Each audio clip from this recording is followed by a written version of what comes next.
When the world is tough on you, and it seems that you're done in when you Hello, and welcome to this week's episode of the Goodrum Show with me, Chris Goodrum. Firstly, a big thank you, as always, to everybody that commented and liked last week's episode of the show. I know that I haven't got round to replying to all your lovely comments, and I'll obviously do so as soon as possible. Even though we're in the middle of a lockdown, I still seem to be ridiculously busy. But and yeah, so hopefully Monday, Tuesday, something like that, I don't know. And then I'll obviously have all the comments from today's episode of the show to reply to as well. So I will get there eventually.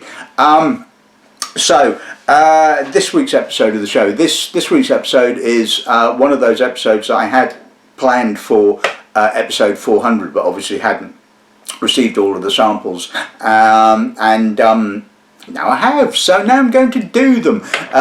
So yes, this is kind of new stuff. These are either sort of new distilleries that have started releasing stuff, or new distilleries that I've only just recently come across. But hopefully this will be interesting. I won't go into a huge amount of detail about each of the individual distilleries, because obviously that would take far too long, and each of the distilleries obviously has their own website, so you can go and browse and look at them at your leisure. So anyway, the 6 distilleries here, or 6 samples from 6 different distilleries here in front of me. We're going to be looking at firstly the Doghouse Distillery in Battersea in London. A very apt name for obvious reasons. Now, the Doghouse Distillery are a gin distillery, and yes, I'm being a bit, as you well know, gin episodes of the show don't get very many views, and I don't really do them anymore, but I like to be a bit of a renegade and slip one in every now and again, so that's exactly what I'm doing, and it's purely good, well, not just because I love the labelling. As we well know, labelling and all the frippery doesn't really matter, it's the juice that counts. But with gins, the packaging, the labelling always seems to be, I don't know, more important, I suppose. And I love the labelling. I believe it was produced by a tattoo artist, and it resonates, shall we say. And the same with the distillery itself. Now, as you know, with most gin distilleries in the UK, and around the world, to be honest with you, they're not really distilleries per se, and that's not obviously denigrating what they do. They are rectifiers, and they buy in the base spirit, because producing 90-odd% base spirit is expensive, time consuming, and you need the full kit. You need the sort of the rectifying column still and all that kind of stuff. So in essence, it's a lot easier just to buy in the base material and work from there. But the guys behind Doghouse decided, no, they're going to do it from scratch. They're going to go the full Monty, and so they built this 3-column still, and I believe they also have a micro brewery as well on site, and production, I believe, started in 2017. Now, they have produced a whiskey, but unfortunately I couldn't manage to get a sample out of them, because like a lot of distilleries, they don't want to show a sort of a work in progress, because they might think you get the wrong impression. But some distilleries, like the other week, are quite happy to sort of share their individual components or work in progress, and things like that. But so for today's episode of the show, I'm going to look at their gin. We're also going to be looking at the Ardnamurchan distillery, I think I pronounced that right, which is a fairly remote peninsula. It is north of the Isle of Mull and slightly south of Skye, so sort of way out in the middle of absolutely nowhere. It's owned by the independent bottling company Adelphi, and began distilling, I believe, in July of 2014. So we're looking at their first core release, I think, or it could be the second release. I forget now. I know I certainly didn't get hold of the first release, so I think that should be quite interesting. Now, the next distillery we'll be looking at is Dalmunach. It's not an official bottling of Dalmunach, as you can probably see from the title page. It's a bottling by Duncan Taylor, and that's mainly because, as you well know, Dalmunach was built in the ruins of the Imperial Distillery, and the owners, Pernod Ricard, I think, built it purely to supply malt for their blends. So I don't think there's been an official distillery release. I think they've all been independent bottlings, and it seems to me that the majority of them have been from Duncan Taylor. So as this is part of their Octaves, that it's been finished in a sherry octave. It will be interesting to see whether there's any character of the distillery spirit, because that's what I'm obviously looking for. And it's interesting because from what I've read about Dalmunach, it seemed to be that there was no love lost for the Imperial Distillery. There was a lot of comments about how variable the spirit was, and to be honest with you, I liked it. I mean, I admittedly have never tasted a huge array of Imperial bottlings, but going back to Duncan Taylor, back in the day when we first started working with them many years ago, they used to frequently bottle a lovely 8-year-old Imperial in their Battle Hill range, and all right, the spirit was never sort of breathtaking. It was fairly straightforward, but it was always pleasant, relatively inexpensive, and it seemed to me to be relatively consistent. But others obviously disagreed with me on that respect. We're going to be looking at another distillery that's practically just up the road from here in Derbyshire. That's the White Peaks Distillery. Now, this sample didn't come from the distillery. It was kindly given to me by one of my customers, James, so thank you for that. And the distillery itself was founded, I think, in around about late 2016, early 2017, or started production in about 2017. Built on the site of a former wire works, the Johnson and Nephew wire works in the Peak District. So I think that should be quite interesting. Obviously, you can see from this is an actual bottle of Lagg New Make, which is available to purchase, and big thank you to Indie Brands for that sample. Kindly sent me an entire bottle, which was really nice of them. So Lagg, as you know, is the second Arran distillery. I mean, obviously it's not part of the distillery. Well, it's owned by Arran, obviously, and Jimmy McTee oversaw, I think, the construction and the first spirit to run off the stills. And obviously their spirit is the youngest, obviously, within this lineup, because they only began distilling in March of 2019. So it's really nice that they've actually released some of their new make, so you can kind of get under the skin of the distillery. And it's not an expensive bottle. I mean, we've got it on the shelves at £20.95, and it's obviously it's not something you'd want to drink all of the time, but I've always encouraged people to, if possible, taste a distillery's new make, because it is the DNA of that distillery. There's nothing else there other than the character of the spirit, and probably some feints and all that kind of stuff, but you kind of have to kind of look past all of that. And the last new distillery we're looking at, and it is indeed the first release from that distillery, is Torabhaig, which I think I pronounced correctly, and if I haven't, please don't shoot me. This is the first new distillery to be built on the Isle of Skye by a company called Marussia Beverages, and a big thank you to them for the sample for today's episode of the show.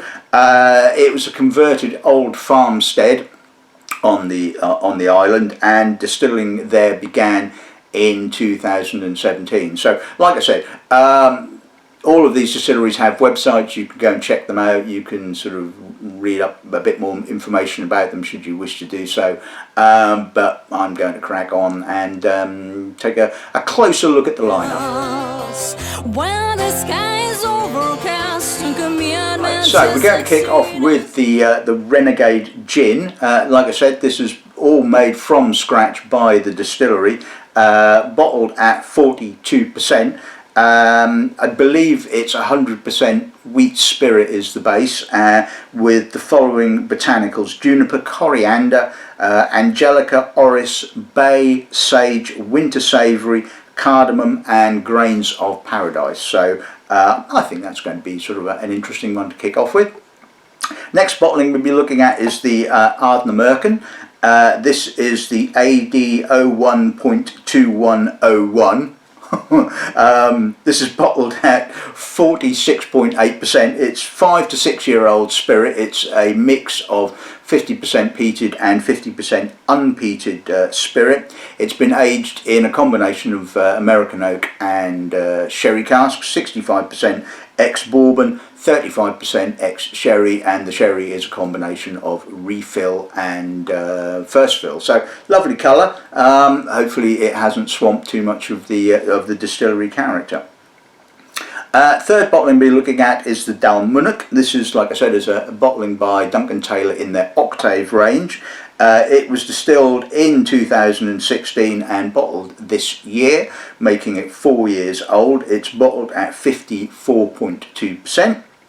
And it spent 39 months of its life in refill American standard barrels and finished for 9 months in second fill sherry octave. So the cask number is 108288316 for those of you that like to know these kind of things.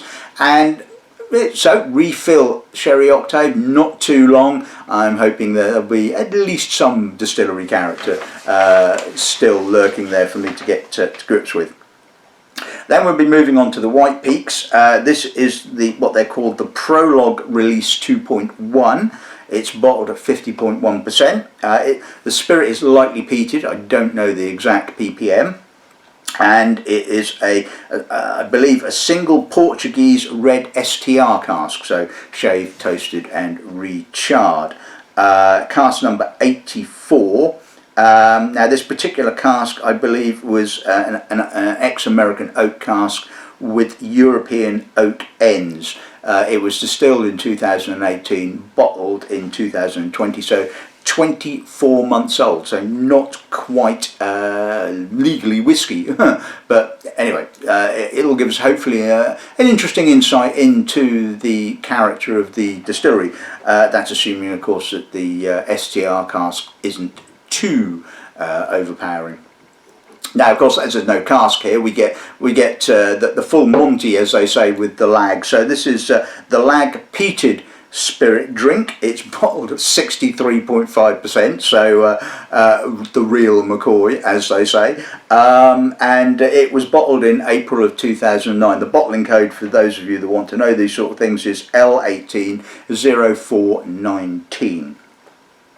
And the last bottling we're looking at is the Torabhaig. This is called the Legacy Series 2017, bottled at 46%. Now, I think parts per million wise was somewhere up in the 60s, and obviously this is a 3-year-old spirit, as it was bottled I believe earlier this year, or might have been bottled at the tail end of last year, one of the two, and is bottled at 46%, non-chill filtered, and all American oak. So yeah, we're probably certainly going to get plenty of distillery character, hopefully. So there you go. I think this is going to be a really interesting lineup. So let's start off with a bit of Doghouse then, shall we? Or not being in the Doghouse, we'll start with the Doghouse. Hey, don't give up your gun. Right, okay, so let's see what the nose gives us on this end, shall we? Fresh, herbal, lots and lots of earthy juniper. That is the main thing that kind of comes through here on the nose. It has, I'm getting a little bit of spice, there's some cardamom, there's a sort of piney freshness, although obviously they're not using pine needles or anything like that. I'm guessing it's the sort of combination of the winter savoury and the sage that's kind of giving it that kind of feel. It's got a lovely intensity to it. I mean, this is not a shrinking violet. This is definitely there in your face, plenty of juniper. I'm not getting a huge amount of the sort of wheaty sort of spirit notes underneath it, but you know, it's, aside from that, I think it's really well balanced. Like I said, the emphasis being obviously more on the juniper, which a lot of gins aren't. You know, they're supposedly supposed to be predominantly about the juniper, but a lot of them, you know, you're going, I can't smell any juniper, but you certainly can with this. So let's see what the palate's like then, shall we?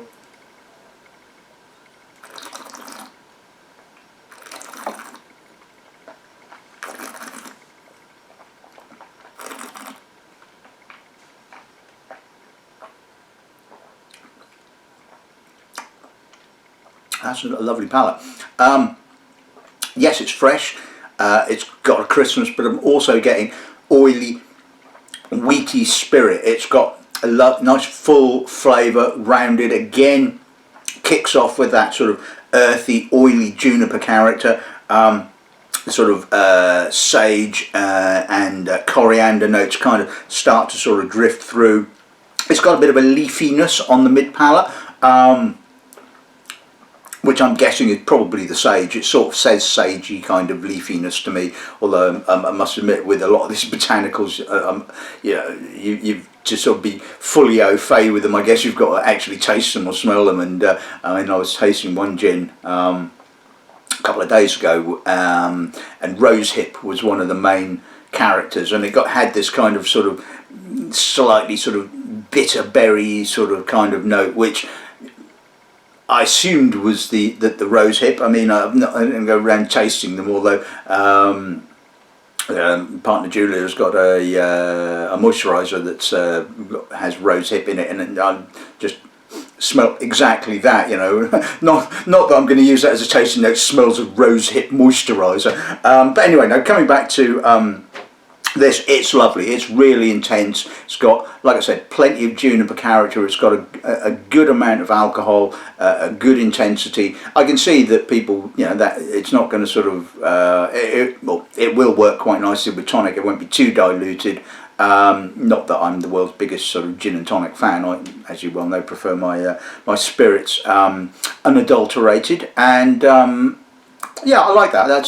That's a good one to start with, I think. Right, okay, so on to the whiskey. So the first whiskey we're looking at is the Ardnamurchan. Let's see what the nose gives us on this end, shall we? Now, that's again, that's a lovely nose. It's got that kind of boiled sweet sherry note, and it reminded me of early Penderyn sherrywood bottlings, which had that very similar kind of character. There's some barley, some toffee, there's some earthy peat. I'm getting a bit of ginger, baked bread, honey. There's a little bit of almost astringent leafy peat and spice. I'm getting more mainland peat than Isla peat. I'm assuming that's probably where the peat has come from, but I could well be wrong. That astringent note could be from the peat, so we could be looking at maybe this is malted barley from the Port Ellen maltings. I mean, considering it's possible, I don't know. Should have asked the question, I suppose, shouldn't I? But anyway, it's a lovely nose. It's young, yes. There's no faintiness. It's got a lovely character to it. It's certainly got, like I said, it's got that slightly more sort of boiled sweet character, sort of sherry, rather than a sort of gritty Oloroso kind of sherry. So yeah, polished, I think is the word I would use. Anyway, let's see what the parts are.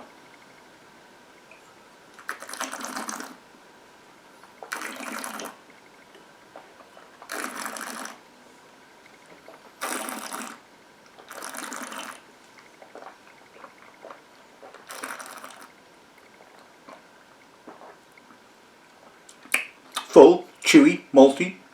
Again, kind of kicks off with a citrus note, sort of pink grapefruit almost. Again, it has that sort of boiled sweet sherry character. Again, very polished. Peat kind of comes through nicely on the mid palate. Really builds towards the finish. It's quite earthy, slightly phenolic. There's a lovely pepperiness right on the very end of that. And like I said, it's got a lovely weight to it. It's got a lovely length to it.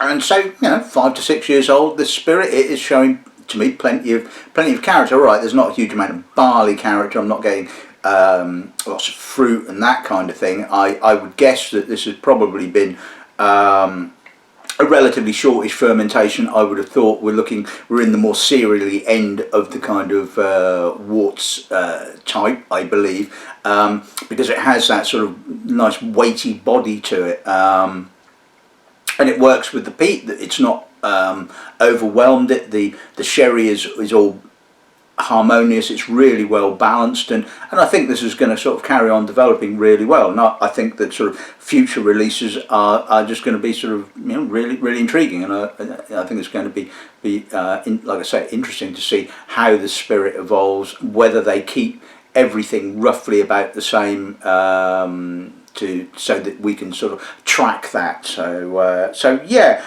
the finishes, like I said, really nice and peppery. It's a little austere, maybe a little bit on the shortish side, but then again we're talking sort of 5 or 6 year old spirit. But I think overall the mouthfeel and the weight is really good, and so I think that's a really lovely spirit. Right, okay, so moving on to the Dalmunach. So like I said, this is 4 years old. Let's see what the nose gives us on this end, shall we? Totally different type of sherry character coming through. It's raw, it's herbal, it's leafy. There is some barley notes kind of coming through. Again, it's got that, I'm not getting a huge amount of sort of estery fruit. There's a touch of tea leaves, a little bit of citrus, tobacco, earth. You know, it's a very earthy spirit, and that, what it appears to me, and maybe the use of the sherry octave has kind of emphasised that sort of natural earthy kind of character. I mean, certainly it's nothing at all like Imperial. I mean, Imperial used to be relatively light, occasionally quite honeyed, and seemed to actually age, I think, really quite nicely, because that honeyed character would sort of just develop over time. Certainly this is a different beastie to Imperial, it has to be said. Let's see what that's like.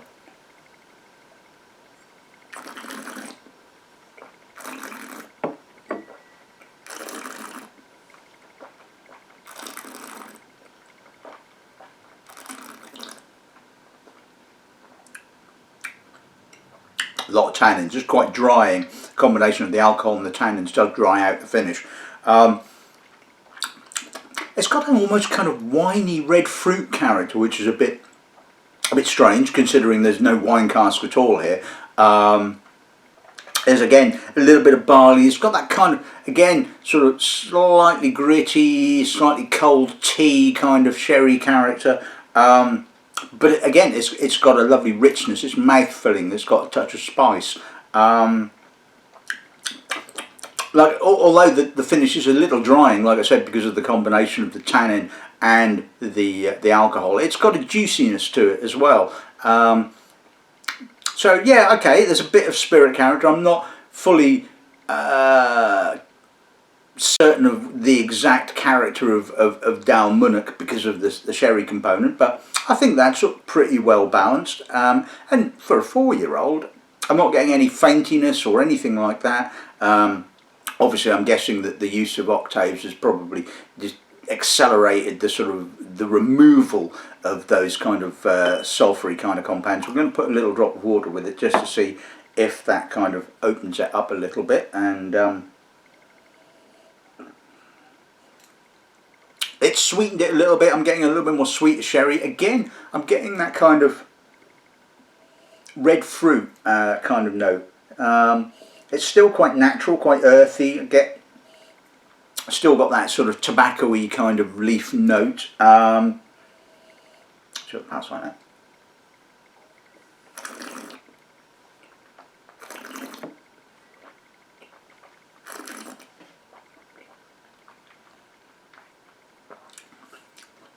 It's a little sweeter now. It's almost moving into the confected sweet fruit sherry notes kind of character. There's a bit of bitter spice as well. I don't think it's quite as interesting once you add a little drop of water to it. So it's kind of like one of those kind of things where, you know, you kind of like drink it neat and just put up with a little bit of dryness on the finish, or do you put a little drop of water with it and it becomes a little bit longer, but you lose a little bit of the complexity and it becomes a slight little bit confected. It's, you know, how do you take your poison at the end of the day, I suppose. But kind of neat for me. I thought that was a really interesting bottling, and I don't know what it's retailing for. Hopefully it's not too expensive, given it's only 4 years old. So yeah, I like that. I thought that's impressive. Right, okay, so let's move on to the White Peaks bottling. So 24 months old and an STR cask. Let's see. Oily, cereally, very young. I mean, plenty of off the still kind of notes. Raw spirit. There's some charred oak, and there's a little bit of sort of winey red fruit there. There's a little bit of herbal kind of peat as well. Again, I'm not getting a huge amount of distillery character. It is pretty much kind of cask and peat. I'm just guessing that, you know, although this is an interesting look into where this particular spirit is, it's going to take a little bit more time, I think, for the oak to kind of settle down and get a little bit more of the sort of the spirit character. I mean, yes, I can pick up a little bit of barley, but like I said, the emphasis is pretty much here cask and peat. See what that's like.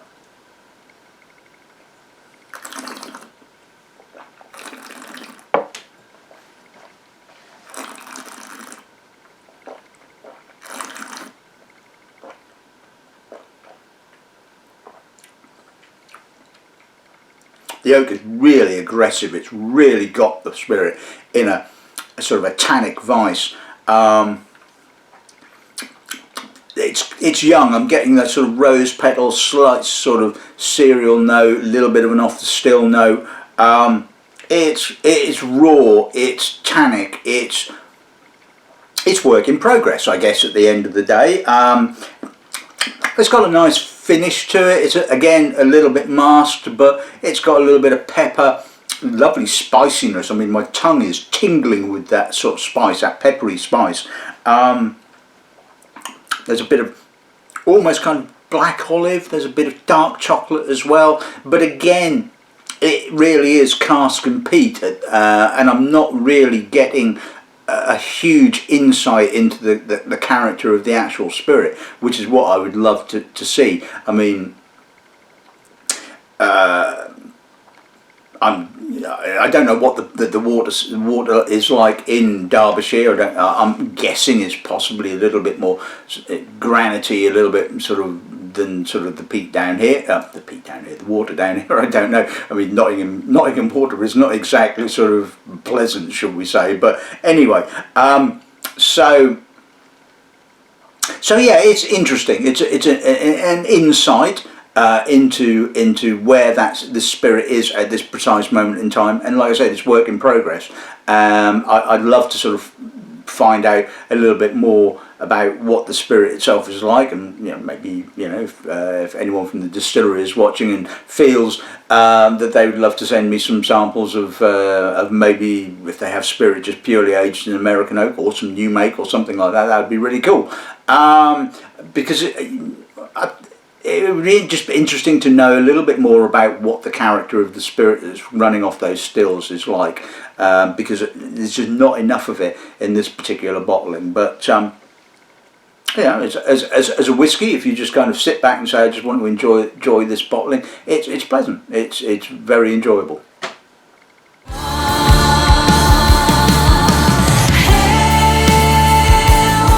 Right, okay, so let's move on to the Lagg new make. Let's see what this is all about then, shall we? Oh, that's intense.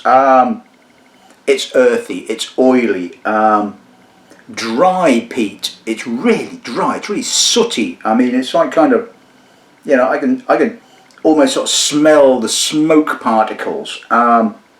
Yep, there's plenty of off the still notes. It has a freshness. It has there's not an awful lot of faintiness, it has to be said. There's a softness underlying all of that that peat. I mean, it kind of reminds me of a sort of Glenglassaugh, of the new make that they bottled years ago, which was lovely and soft. I mean, this is not soft and fluffy, but what I'm trying to say is that it was forward enough to sort of bottle as a new make, and there's some barley underneath there. There's a latent fruit character, which I'm wondering will come out in due course, you know, once it's given some age in cask. There's a little bit of pepper. I mean, it's completely different to Arran. I mean, I don't know whether Arran are going to sort of move all of their peated malt production over to Lagg. I assume not, because otherwise it's not really going to be Arran, it's going to be Lagg, you know. I mean, who knows, but you know, it's a really interesting spirit, it has to be said, to start off with. All right, let's see what that's like.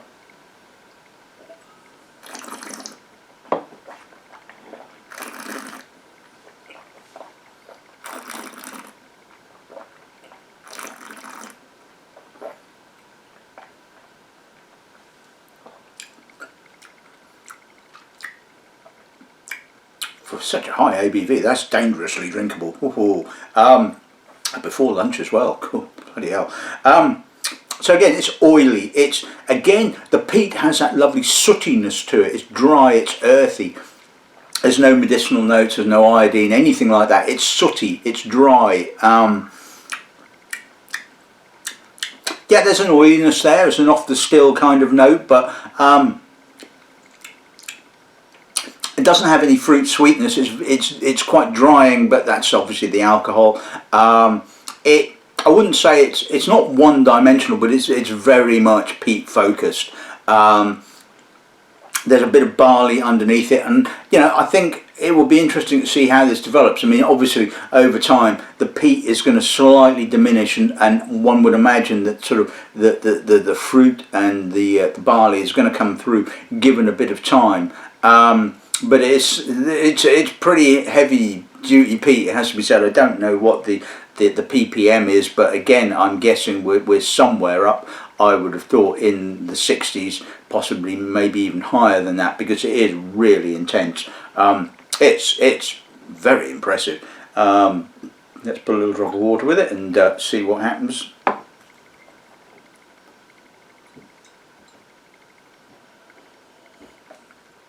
Right, well, it's emphasised the oiliness of the new make. It's brought out a little bit of citrus. I'm getting some lemon, some sweet barley as well. It's kind of it's slightly pushed down the peat a little bit. I mean, the peat is still there. You know, there's no doubting that whatsoever. And it's got a little bit more of a coastal note now. I'm getting a little bit more salt. You know, and yeah, there's an elegance to this spirit, I think. You know, you just kind of look beneath the peat and you find that, yeah, there's a light, elegant, citric kind of spirit, and I think this is going to be, like I said, really intriguing once you chuck in a little bit of oak, and hopefully they'll go down the.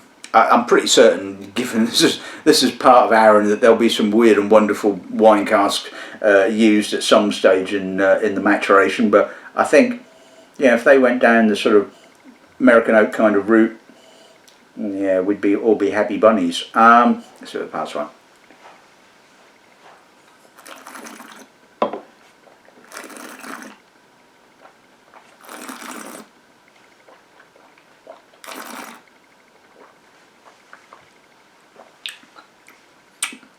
Again, it's got a nice weight to it. It's not hugely oily, and like I say, it's got an elegance there. There's a little bit more green fruit, a little bit more barley. The peat is maybe just sat back a little bit, and it's still quite sooty, quite earthy, quite dry. I mean, there's still a lot of peat there. I mean, there's no mistaking that at all. But, you know, just from putting a little drop of water with it has just shown that there is some elegant spirit character there underneath. And I think, you know, like I said, giving a little bit of oak, a little bit more time, just remove some of the faints from that spirit. I think this is going to be, really, really intriguing. Lovely.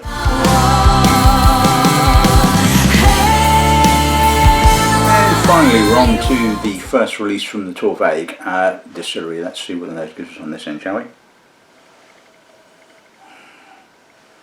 Quite shy, actually. It's I'm going to say it's not quite what I expected. I mean, I was expecting sort of big peat. I was expecting loads of salt. I was expecting, I suppose, kind of like. Now, you're probably going to shoot me if you work at the distillery, but I was kind of expecting a kind of an old school Talisker, Scapa, kind of windswept, you know, intense, but it isn't like that at all, in actual fact. It's got plenty of mashed honey cereal, malt biscuits, barley. There's an elegance there. There's a sort of a little bit of estuary fruit, just a touch. And I'm not getting huge amounts of peat. I mean, for 60 parts or 60 odd parts per million, it's quite restrained on the peat department. It's, like I say, it's got a delicacy, it's got a light oiliness, it's got an elegance. It's like, I don't know, you should probably, like I said, you should never expect things, you know, and you know, when I initially sort of, like I said, read the spec, I was expecting something completely different to what I'm actually experiencing now, and yeah, this is lovely spirit. It has to be said. So that's right.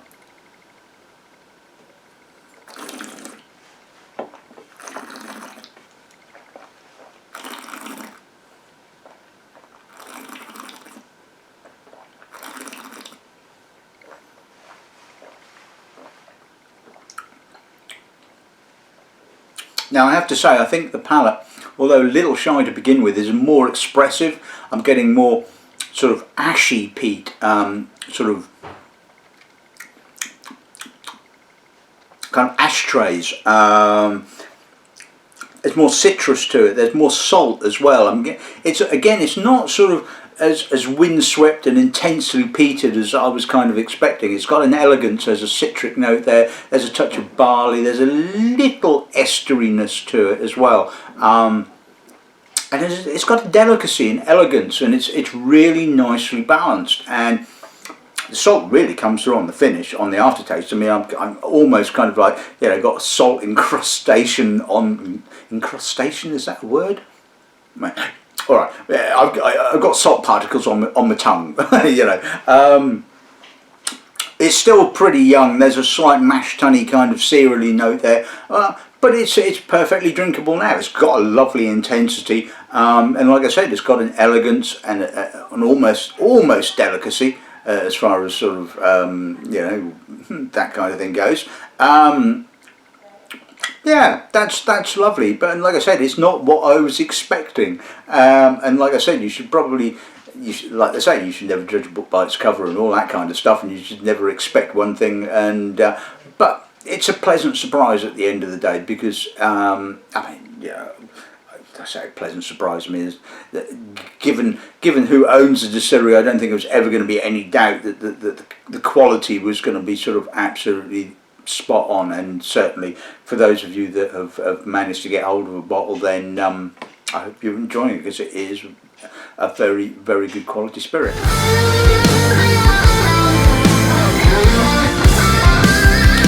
Okay, so let's sum today's episode of the show up. Firstly, a big thank you to all of the distilleries, companies, individuals, everyone that sent samples for today's episode of the show. Your support is very much appreciated, as is you guys, the viewers. Obviously, without suppliers sending samples and people watching, there'd be no show, and I think that would be a big shame, personally.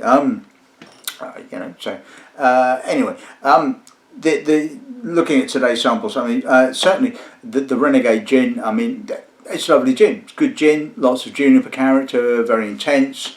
If that's your kind of bag when it comes to gin, then certainly nothing wrong with that whatsoever. The Ardnamurchan, again, relatively young spirit, actually probably the oldest spirit here in the lineup in actual fact. Plenty of character, lovely balance. I think it's going to be really interesting to sort of like watch the progression of that particular distillery. The Dalmunach, I mean, taken in its own right, I think it's an interesting bottling. Certainly not too OTT on the sherry character, given that it's a sherry octave. Didn't get a great insight, I must admit, into the actual character of the distillery's spirit itself, but I think sort of like I say, in its own right, I think it's a really interesting bottling, a nice bottling. The White Peaks, again, you have to say that the juice is quality at the end of the day, and it's a work in progress. It's not quite there yet. The oak is still a little bit aggressive and is kind of a little bit too much up front and in your face. And again, like the Dalmunach, I'm not getting a great deal of distillery character, it has to be said. But saying that, I think as a sort of like a bottling in its own right, it's enjoyable. It's certainly nice to take a sort of like a peek into these kind of things.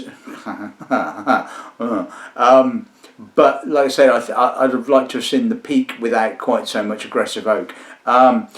The Lagg new make, I really think that that's going to be a really intriguing spirit to follow.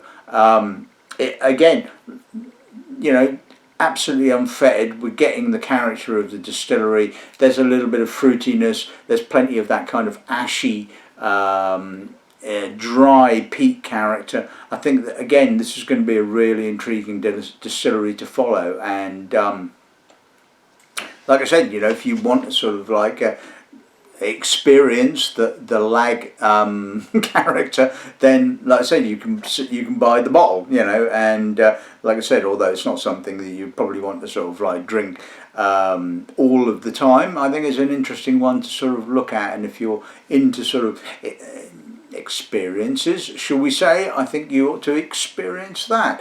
And the Torabhaig, like I said, it's a lovely spirit, and again, I think it's going to be a really intriguing distillery to watch and see how their spirit evolves. Like I said, I was expecting something completely different to what I actually got, and I'm not disappointed by that at all. It's like you should never, like I say, judge a book by its cover, and always just sort of like taste what you have in your glass, and I must admit that what I had in the glass is really good. So I think from this tasting, I think all of these distilleries are certainly worth watching and worth purchasing.